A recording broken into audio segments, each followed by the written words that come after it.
ગીરગઢડા તાલુકાના વડવિયાળા ગામમાં ચોમાસાના પાણીના નિકાલ માટે સ્ટેટ હાઈવે પર ₹82 લાખને ખર્ચે નાળાનું કામ મંજૂર કરવામાં આવ્યું હતું. આ કામ ચોમાસા પહેલા પૂર્ણ થઈ જવું જોઈતું હતું, પરંતુ છેલ્લા 4 માસથી અધૂરું છે. હાલ ચોમાસાની શરૂઆત થઈ ચૂકી છે અને નાણાંના અધૂરા કામને કારણે ડાયવર્ઝન કાઢવામાં આવ્યું છે. જો વધારે વરસાદ પડશે તો પાણીના નિકાલની કોઈ વ્યવસ્થા ન હોવાથી ગામમાં મોટા નુકસાનની શક્યતા છે.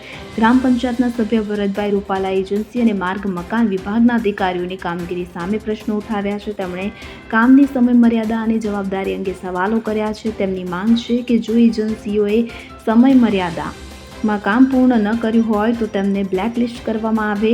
વડવિયાળા ગામ મુખ્ય રોડ પર આવેલું છે, જ્યાંથી રોજના હજારો લોકોની અવરજવર થાય છે. અધૂરા કામને કારણે અકસ્માતનું જોખમ પણ વધી ગયું છે. ગ્રામજનોએ નબળી ગુણવત્તાના મટીરીયલના ઉપયોગની ફરિયાદ પણ કરી છે, પરંતુ તંત્ર દ્વારા કોઈ પગલાં લેવામાં આવ્યા નથી. હાલ વરસાદી પાણી નાળામાં ભરાઈ રહ્યું છે અને લોકો માર્ગ મકાન વિભાગના અધિકારીઓ પાસેથી તાત્કાલિક નિરાકરણની અપેક્ષા રાખી રહ્યા છે. Bureau report CN24 news. હવે જુઓ દેશ દુનિયાની તમામ ખબરો તમારી આંગળીના ટેરવે. ઉઠાવો મોબાઈલ અને Google Play Store પરથી ડાઉનલોડ કરો અમારી CN24 ન્યૂઝ મોબાઈલ એપ.